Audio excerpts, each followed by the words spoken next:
Well, good evening, ladies and gentlemen. I want to say good evening, Zimbabwe, wherever you are, just to appreciate you this very evening. I'm sorry for a slow delay in the starting of this Facebook Live. It's on account of some other engagement I had. I actually took this opportunity today to go around the various registration centers in Harare. I was in Epworth, at Domboramwari, because I had heard that there were some problems. So I wanted to have an on-spot check and assessment of how things are panning out and how things are moving. It's very important that we deal with those issues, particularly on the ground. So I'm so happy that I resolved the issue there. There were some people who were victimizing and undermining some people. Especially those people who support the alternative, those people who support the opposition. So yes, thank you, welcome to this platform. I just want to say to you, all of you, I really appreciate. I've been checking to see who is live, who is there. I can see that colleagues are beginning to join. Thank you very much. Welcome to this platform. Yes, I see Dr. Zamara there. Thank you very much. Welcome to this. Yes, we appreciate you. Thank you very much for being on this platform. I really appreciate. And yes, guys, we are not going to waste a lot of time. We just want to make sure that we do things that are supposed to be done, particularly the appreciation of our circumstances, the appreciation of the things that we have to be dealing with. I think the picture quality, just give me some feedback there, because I see it's not as we would want it to be. Yes. Changamire Dombo, yes, welcome. Good evening. I've said today is a very important day. I'm going to be addressing you on a number of issues. I've seen your questions. You have raised a number of questions that you sent through our Twitter, that you sent through our Facebook, that you sent through all these other platforms that you used. I just want to take this opportunity to say I will respond to some of the issues. I may not be able to exhaust all the questions and give you all the answers, but I will try my best. Guys, I want to thank you. This is a very exciting journey. We are going to take this opportunity from time to time to inform you on a daily basis, on an hourly basis, where we are going and where we are coming from. Because a lot of you have complained about the MDC not being that cyber active. A lot of you have complained about us not being on the ground. Now, let me just tell you this thing. MDC is an organic party, an 18-year-old party, a party that is grassroots structures, a party that is a footprint across the whole country, a party that is in every village, in every suburb, in every township, a party that you would say is in every community, at every household level. For that reason, that party is everywhere. We have everywhere structures, and you go to Gokwe, you find us there. You go to Cholochi, you find us there. You go to Gwanda, we are there. You go to Manicaland in Chipinge, we are there in Chimanimani, we are there in Nyanga, we are there in Mashonaland Central, we are there in Mash East. So a lot of people have said, no, we are seeing more people being visible, and most of you guys are not as visible as we would want. Yes, we appreciate that feedback. We have now managed to up our ante. We are working on making sure that, number one, we are on the cyber platform so that we engage you on the social platforms. We have made it sure that we are on Twitter, we are on Facebook, we are on all the social platforms, Instagram also included.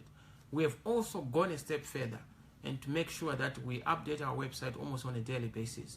And Mr. Gutu, who is our spokesperson, and team, their publicity team, are already working on some mechanisms to make sure that we are available 24/7 to respond to your issues, your concerns, and your areas. We are a techno-savvy party with a techno-savvy leadership, a digital leadership as opposed to an analog leadership. So we are very clear about the obligations we have to communicate to you on where we are going and how we are doing our business. So the cyber platform, we are already taking care of that one. Yes, we have always been active, but not as active as we would want.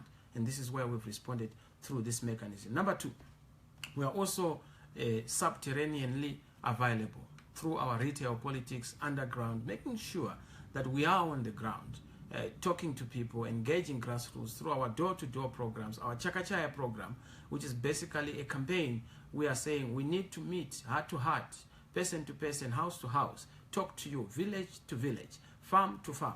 We need to engage all the Zimbabweans and to say, there is your role. You need to play a pivotal role in terms of making sure that we achieve change in this country.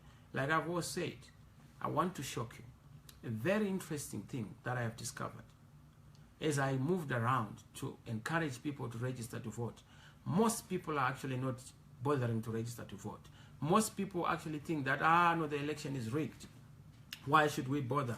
That is all propaganda churned out of some propaganda machineries to make sure that you don't participate in voting. We want you to vote because, you know, ZANU-PF has been supported by 3 categories of people. The first category of people who support ZANU-PF are people who are benefiting from ZANU-PF as a government, and people who are obviously positively saying they need ZANU-PF in government because they are benefiting something. But the second category of people are people who do not believe in ZANU-PF, but they are so scared of engaging ZANU-PF, so they are afraid of their shambuk or their stick or their terror tactics. So they are then in a macho way, you know, muffled and forced to vote for ZANU-PF. That's the second category of ZANU-PF support. But the third one, which is probably the category to which most of you belong, is the category of people who do not vote, people who do not register to vote, people who do not care. You are supporting the current government. You are supporting the status quo. By not participating, you are the biggest voter for the status quo. So this is what you may need to actually address. If you are one of those categories, you are part of our problem. But the good thing is that you can be part of our solution. How are you part of our solution? Let's all make sure that we register to vote. The discourse should not be about why should we vote. No, that discourse is sterile. It's offline. Let's discuss about who to vote for. But you have to be part of the candidature and part of the determining electoral college of the person who is supposed to lead us. So that is my opening remarks, and I just want to say, guys, let me go to your comments, which I'm just reading on my iPad. It's so interesting that I can see that there's Gillian there from all the way from the United States of America. Thank you very much. I can see that you are talking about abstaining. Yes, those who do not vote and those who do not register to vote have already voted for ZANU-PF. So you're actually a ZANU-PF voter if you do not register to vote. Unless if you are happy with the status quo, but your pocket must be complaining to you. I'm sure your mouth must be complaining, even your stomach. It must be complaining. I'm sure if you go, your bank account must be complaining to you to say, hang on, you need to go and register to vote. Even your relatives, those who are in the diaspora, you are not in the diaspora because you are just seeking opportunities, because your country has not been a conducive environment for you to pursue your dreams, for you to have opportunity, for you to be able to be the alternative for your country and to do your best for your country. Most of our expertise, skilled people, are actually out there in the diaspora. But this is not because you want to be there. This is not because it's your option. You have been forced by circumstances. But we are saying, in as much as you may not be able to vote in the immediate future, please encourage those at home to also be part of those who have registered to vote. That is your critical obligation from wherever you are. Those who are in the country, make sure that if you have not registered to vote, make an effort to register to vote. Those in ZANU-PF will obviously say, no, even if you register, it's already rigged. Mind you, this is a BVR. It's a new platform. Few are saying, where are the reforms? Why should we go and vote? Go and vote. Why? Because we've managed to score successfully the issue of a BVR platform. That BVR platform is going to help us in terms of making sure that dead voters are not on the voters' roll. Dead voters do not resurrect. It's only in Zimbabwe where dead people resurrect for purposes of voting. But for the first time, the BVR platform is going to deal with that. So we're going to have a credible voters' roll. If you vote, if you register to vote, the only problem is that if you're not on the voters' roll, even if it is credible, we'll have very few people being able to participate in that voting. And then it affects us as a people, as a country, and we then end up with a leadership we don't deserve. But it's because you're not participating. So guys, yes, I can also see that Philip Spander there, you are saying, they're using delaying tactics. Yes, these are people who are used to their antics and tactics to undermine the will of the people. But this is a struggle.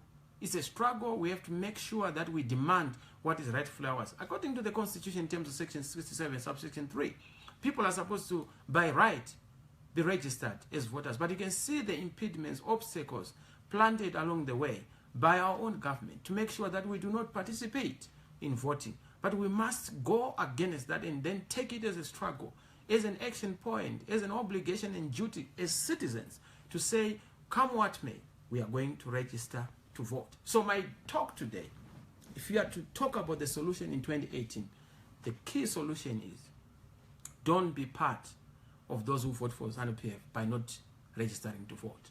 Don't be part of those who vote for ZANU-PF by having fear as your driver and as your master. Drive fear out of you. Let's focus on making sure that, yes, we register to vote. Then, as leadership, we are dealing with the technical issues. We've already set up an unrigging team to deal with the technical points around the server, around the manipulation, around the digital manipulation. Mind you, I've been ICT minister. I know all the corners. I know all the tricks in terms of this biometric platform, and also making sure that we eliminate issues around how then the voting material is going to be shipped into the country. The counting itself is done. This time, we have to make sure that once beaten, twice shy. We are wiser than the first time, and we should not repeat the mistakes of 2013. We are not going to repeat the mistakes of 2013 of just walking into a lion's den, without even taking the necessary measures. We have measures, we can't announce them on this public platform because, of course, the audience is bigger, including some of those criminals. They are also listening to us. I'm not using very strong language there, but I'm saying those who perform and do those kinds of crimes are also listening. So I will not give them tips, but we are on them and we are pursuing them. They will run, but they cannot hide. So guys, I just want to encourage you. Yes, in terms of ZEC centers being increased, I see here, Suprise Pembere, you are saying, why should we not have all these other centers being increased? Yes, it's something that we are working on. We are actually working on this thing, to make sure that we've, across the whole country, an increase in the number of voting stations, in the number of polling stations. But you must know that there are various phases. There's phase 1, there's phase 2. They will always come to your local area. But make sure that when they come to your local area, you register to vote. If we have a voter registration, mark for our citizens, maybe about 6.5 million to 7 million, then I can tell you that rigging becomes very difficult. The first form of rigging that ZANU-PF uses is to disable you and to discourage you from voting. That is their trick. The second trick they use to also rig the elections is to also make you believe that they rig elections. So you rig yourself before you are rigged by those who rig elections. It's because you are not availing yourself. So my plea to you, colleagues, ladies and gentlemen, is that let us make sure that we